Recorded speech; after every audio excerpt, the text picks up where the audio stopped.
So tingin natin mga kababayan, tuloy-tuloy na ang magiging trial kay Digong. At malamang yung kanyang application for interim release to an undisclosed country, ibasura lang po ng mga judges. Kasi po, kitang-kita ng mga judges po yung pinagagawa ni Sara Duterte na ikot ng ikot sa kung saan-sang bansa para i-pressure ang ICC na i-release, bring him home. So itong mga rallies po, pati itong latest na ginawa kagabi, doon sa Davao na may free concert sila, nakakatulong po yon para hindi pagbigyan.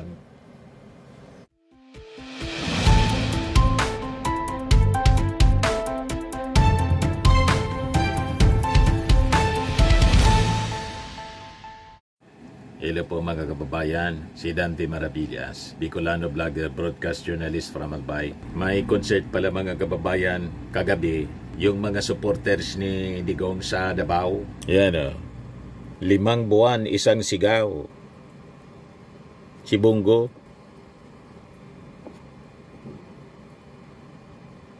Ito yung report ng Philippine Star. Sabi dito, individuals attend 5 buwan, isang sigaw free Duterte concert organized by supporters of former President Rodrigo Duterte in Davao City on Friday. The event was a call to bring back Duterte to the country. It was attended by his grandsons, acting Vice Mayor Rigo Duterte and Congressman Omar Duterte. So may pa-concert pala sila. So happy 5th Mansari. 5 buwan na pala si Digong sa dahig. Itong 5 buwan mga kababayan, sa susunod niyan, 5 taon na. Ano ba? 5th anniversary pag 5 taon. Pa-concert uli kayo bilang selebrasyon sa kanyang 5 taon. Kasi po yung trial, aabutin siya ng ang estimate po, yung kay Laila de Lima po, umabot ng 7 taon. So, si Digong kasi yung kanyang mga abogado, may mga delaying tactics. Lalong madidili, may delaying tactics po eh. Baka abutin daw, mga kababayan, ng 8 taon. You see? Anyway, mabilis lang po ang paglipas ng mga taon. Kinaya nga ni Laila de Lima. So, kung 8 taon siya, manos na si Laila de Lima. Ang masaklap kung halimbawa, hindi lang 8 taon, lifetime na po ang sentensya kay Digong kasi malakas yung mga ebidensya po. And in fact, i-update ko kayo mga kababayan ng kanyang kaso. Nandun ngayon, sina Sara Duterte, Katie Duterte, pati si Pulong, pumunta doon. Kasi palapit po yung pre-trial hearing. Ayan balita mula sa ABS-CBN, more than 300 apply to participate in Duterte ICC case as drug war victims. Higit 300 na biktima ng war on drugs ang nagsumiti ng aplikasyon sa ICC para makasali sa gagawing paglilitis kay dating Pangulong Rodrigo Duterte para sa kasong crimes against humanity. This is, it said, was a limited number against the number of victims who wanted to participate. So itong confirmation of charges hearing on Duterte's case is provisionally scheduled to begin on September 23. The registry said the Victims Participation and Reparation Section or BPRS has been working to inform and assist victims, particularly those who were previously involved in earlier court proceedings. Ito po yung sabi ni Attorney Cristina Conti na Assistant to Counsel for ICC, isang human rights lawyer. Sabi niya, handa na ang mga biktima sa pagdinig ng kaso ni Duterte sa Setyembre. Tutol pa rin sa interim release o anumang pag-diskaril o pag-udlot ng proseso. So nakatagdang maganap ang confirmation of charges hearing sa kasong prosecutor versus Rodrigo Roa Duterte sa September 23, 2025 sa The Hague, Netherlands. Handa na niya ang mga biktima para rapin si Digong sa ICC at kumprontahin ang alaala ng malagim na patayan at pag-abuso na naganap sa kanyang pamumuno. Inaabangan na ng mga biktima ang resulta ng application to participate na bahagi ng proseso ng ICC. Nagsisimula ng isumite sa mga WES ang listahan ng mga aplikante na tanggap o hindi ayon sa mga panuntunan. Tanga ng mga matatanggap na victim of the case ang interes ng libo-libong iba pang biktima ng mga pagmamalabis ni Duterte. So tingin natin mga kababayan, tuloy-tuloy na ang magiging trial kay Digong at malamang yung kanyang application for interim release to an undisclosed country, ibasura lang po ng mga judges. Kasi po, kitang-kita ng mga judges po yung pinagagawa ni Sara Duterte na ikot ng ikot sa kung saan-sang bansa para i-pressure ang ICC na i-release, bring him home. So itong mga rallies po, pati itong latest na ginawa kagabi, doon sa Davao na may free concert sila, nakakatulong po yon para hindi pagbigyan. Baliktad yung epekto. Para hindi pagbigyan. Lalo na po yung araw-araw na ginagawang humba rally. Ano ba? Humba rally dyan sa Dahig. Ayaw na pong umuwi yung mga kakarampot na supporters ni Digong. Nag-camping na po doon ang grupo ni Harry Roque.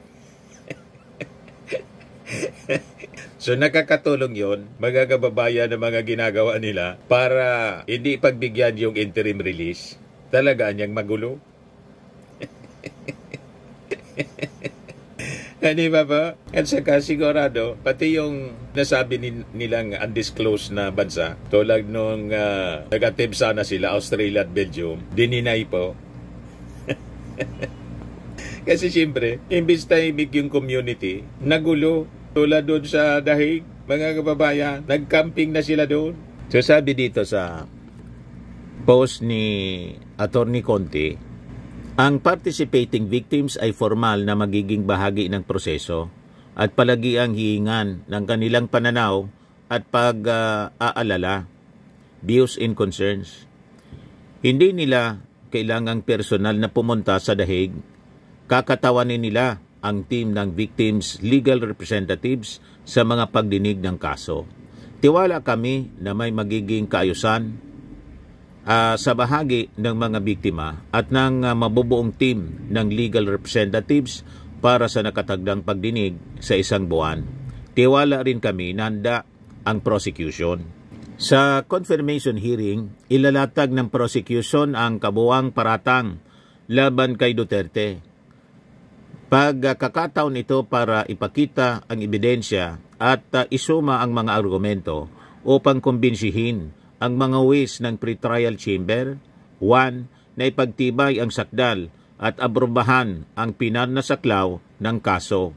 Mayroon daw 2 testigo na ipapatawag ang prosecution. Titindig naman ang legal team ni Duterte laban sa pagtutuloy ng kaso. Nagpaiwatig na ang kanyang legal counsel ng inisyal na direksyon ng depensa at nagsabi na wala silang witness na iuupo. Bala na may binabanggit sila sa mga nakaraang submission na may balagi di umano sa confirmation hearing sa Setyembre. Yan ang sabi ni Kaufman. Wala silang iharap na witness sa kampo ng defense. Isabi nga natin, baka wala man kasing gustong tumistigo para idepensa si Digong. Ang hirap kasi pong idepensa si Digong. Kasi po, yung ebidensya, mula mismo sa kanyang bibig, yung kill order. O diba? Paano mo kukontrain yung mga sinabi ni Digong mismo? Recorded po ng mainstream media, saka ng government media, and it's all over sa YouTube. So ang pinakamalakas na ebidensya laban sa dating Pangulo, yung sarili niyang bibig. Pinahamak niya yung sarili niya dahil sa kanyang kayabangan. Di ba po? Kaya walang witness yung defense na iharap kasi siguro wala man makuha. Nasa interes ng mga biktima at publiko ang matuloy ang hearing sa September 23, 2025. Uaw tayo sa katotohanan at pananagutan, bitin tayo sa paglilitis na disin sana ay pantay at patas. Sa lagay ngayon, ang kaso ni Duterte sa ICC ay isang natatanging pagkakataon para makamtan ang hustisya, hindi lang para sa iilan kundi para sa mas nakararami. Dapat maging mapagmatsyag tayo sa anumang magdidiskaril o mag-udlot sa proseso. Sa diwang ito, binibigyang diin ng mga biktima ang pagtutol sa pansamantalang paglaya o interim release ni Duterte. Masinsinang pinagandaan ng mga biktima ng kanilang mga abogado at ang kanilang mga taga-guyod, taga-suporta ang araw na naitakda. Personal man na dadalo sa korte o manunood sa live stream ng hearing, pagbubuklorin nawa tayong lahat ng pag-asa sa mas makatarungan at mas makatwirang lipunan. Sanggunian, Attorney Nery Javier Colmenares, legal na tagapayo ng mga biktima ng giyera kontra droga sa ilalim ng Rights for Life and for Rights. Yan yung kanyang press release, mga kababayan. Pero relax lang po si Sara Duterte. Ayan si Sara, oh. Relax na relax. Tingnan ninyo ito.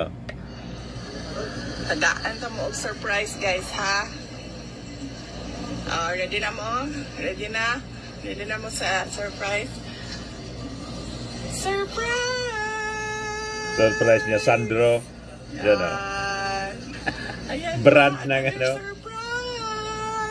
Sandro, surprise daw. Tadaan ta mo og surprise, guys, ha? Sandro Marcos. Ready na mo? Kapangalan yung brand po. Ready na mo sa surprise? Surprise! Surprise! Ayan pa, another surprise! Sandro, brand po ng sapatos ayata o bag. Surprise, guys, ha? Yan, sabi ng mga nag-react, si Mary Jane Niniel. Sandro is considered a luxury brand. It is a friends ready to wear fashion label known for its sophisticated and chic Parisian style.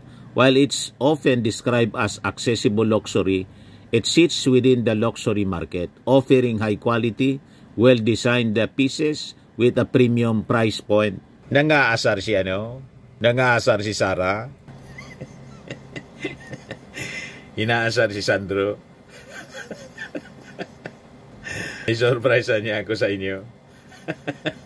Relax na relax po. Sabi ni Chel Santos, kaya daming kurakot ng mga bangag kasi gusto nila ginawa ng mga branded name ni Sandro. Mag-Calvin Klein na lang. Ako, American brand pa. Sabi ni Bok Guerrero, yan gawain na ba ng BP yan? Buang ka?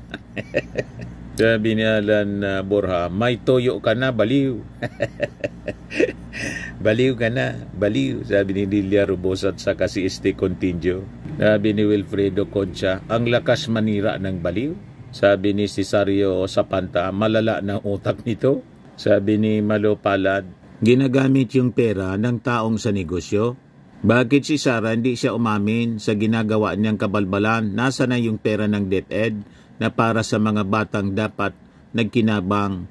Huwag maghugas ng kamay. Dapat bago nyo pulaan, yon iba i-check nyo na ng sarili ninyo kung wala kayong bahid ng dungis. Sari-saring reactions, mga kababayan. Nandun na yung magkakapatid, mga kababayan. Si Pulong, pati si Kitty Duterte. Ito yung interview ni Harry Roque. Of course, yan yung special request niya is makita niya yung apat niya anak. Kailan po kaya makakarating si Acting Mayor Bastet? Ewan ka, pero text namin maya, tanungin namin. Pero I know malapit na yun kasi nag-open na rin siya ng Kadayawan doon and pinano na niya yung biyahe niya papunta dito.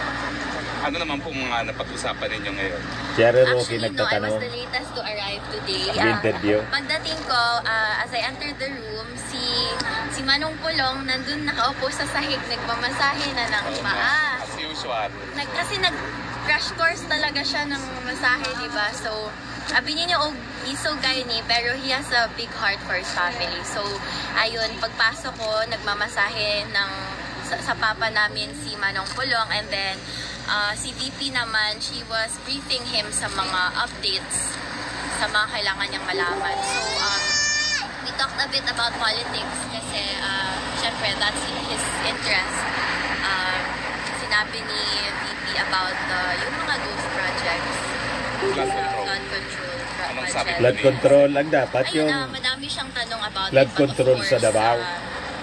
May limits din sa pwede namin pag-usapan. yung 51 billion na corporate niya. Family matters, mga billion niya sa amin magkakapatid. Of course, may instruction siya sa bawat isa, especially kay Manong as the eldest son. Pero sabi naman namin na, di bale, hintayin mo na lang si VM Sebastian kasi papunta na rin siya. And so, you can instruct us na sa mga bilin mo sa amin agad. Can you share anything kung ano yung mga bilin? Yung mga hindi naman to personal. Ano naman, yun pa rin, the first thing talaga no is to take care of each other. He emphasized the value of family and how important the family bond is. Kasi ang hirap kung kalaban mo na lahat, kalaban mo pa yung yung pamilya mo. So he always reminds us to take care of each other as siblings and to look out for each other, Uy, ang tinudanan no, kay wala kaligo na po dron kay isabayan ako si Papa para ganado siya kay Duha mo may ligo. duha mi way ligo. So yes, yan yung bilin niya talaga sa amin. Take care of each other, look out for each other, and always remember the value of family. Do not stray away from his teachings. Kung ano yung mga sinasabi niya, yun yung dadalhin namin hanggang.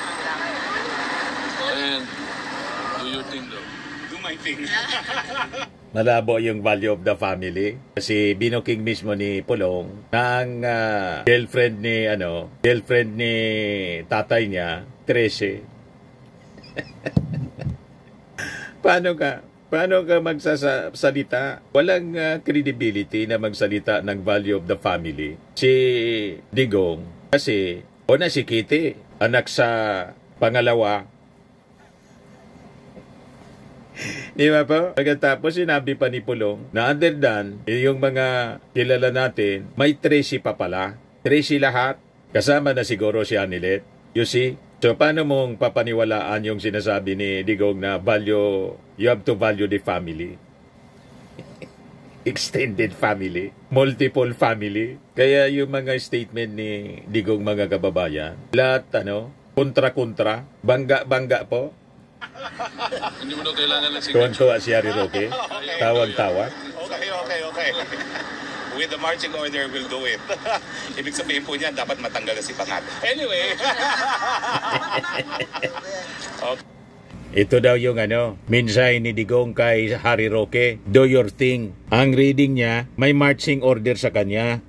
Yung dating Pangulong Digong. With the marching order niya, I will do it. Ibig sabihin po niyan, dapat matanggal na si Bangag. Referring sa ating Pangulong Bongbong Marcos, na ang tawag niya Bangag. Bangag. Iwi. So, lantaran, mga kababayan, ang plot nila to topple the Marcos government. Seditious statement. Madadagdagan yan, mga kababayan, ng ang kaso ni Harry Roque. Hindi lang yung qualified human trafficking kung saan siya pugante, wanted ngayon.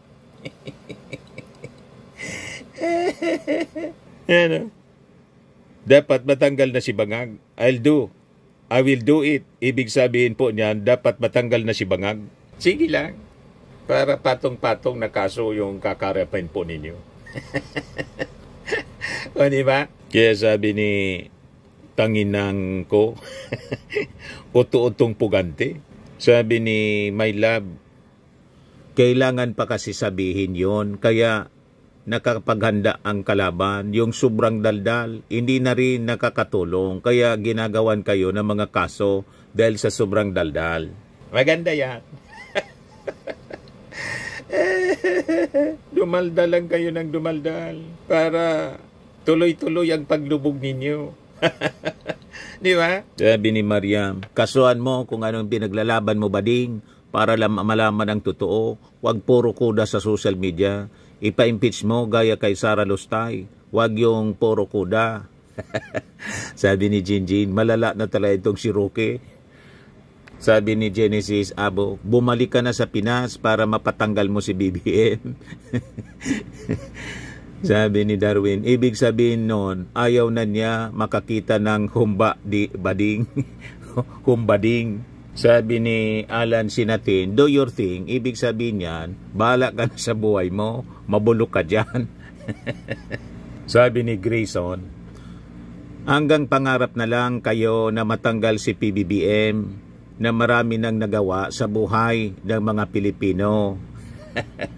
Sabi ni Rowsley, kung ang sinabihan ng bangag ay sidig, siguro manggagalaiti na naman sa galit tong mga DDS.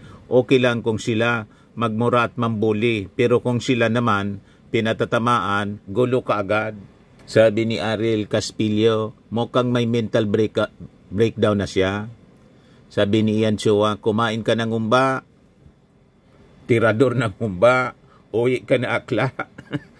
Sabi ni Lucas, ibig sabihin niya, narapin mo na kaso mo ng mag-isa kasi wala kang silbi sa mga Duterte. Humbading. Sa mga naghanap ng malinis and spacious fitness gym, pumunta lang po kayo sa aming Colossal Fitness Gym. We also offer Grab Car Rental with our brand new 2023 model ng Toyota Innova. We also accept booking for those who are planning to travel via PAL, Cebu Pacific, and other airline companies, local and international, and bills payment for Meralco Bills, PLDT, Aleco Bills, etc. Ang Colossal Fitness Gym is located at 3rd floor Security Bank Building, Landco Business Park, Legazpi City, Albay. For inquiries, look for Chilon Maravillas, contact number 0966-802-0949. Yan yung aming Innova. Lagi na pong matao sa amin. Pati mga foreigners po, tingnan ninyo, mga British tourists sila. Ang lalaki ng katawan na, mga kababayan, nag-gym sa amin. Ito naman po, Indian National. Ito mga mga European sila. Ito naman yung bago naming product na binibenta online, Eye Glow Serum. Whitening po siya galing sa South Korea. Tingnan ninyo yung epekto sa aking anak na architect entrepreneur, Riz Maravillas. For inquiries, look for Riz Maravillas on FB. Ito naman po, Fairmax Firming and Lifting Cream. Pinapaid po sa mga pulses at mga kaso-kasuan. Mahinan po ito sa mga pains. Ito po, Automax Radiant Serum. Sa mukha naman yung application. Anti-aging po siya. You will look 10 years younger than your age. Ito naman po yung bago naming product na binibenta online. I Am Worldwide Amazing Pure Organic Barley Powdered Drink Mix from Australia. Endorsed by cancer survivor actress Maritoni Fernandez. Yan pa yung iba pang mga celebrity endorsers. Napakarami. Maritoni Fernandez, Piodo Pascual, Heart Evangelista, Alden Richards, Marian Rivera, yung Korean actor na si Ji Chang-wook, Andres Mulak, Natasha Mulak, Carlos Yolo, pati si Ismolaudi po. Pwede kayo na magnegosyo nito mga kababayan. Be healthy, be wealthy. Sa mga gusto na mag-business nito po, message nyo po yung aking anak na architect entrepreneur, Riz Maravillas. Sa mga mahilig naman po sa mga imported bags and wallets, dumiretso na lang kayo kay Ma'am Eileen Rosales, Eileen Closet po, nakabase siya sa Amerika.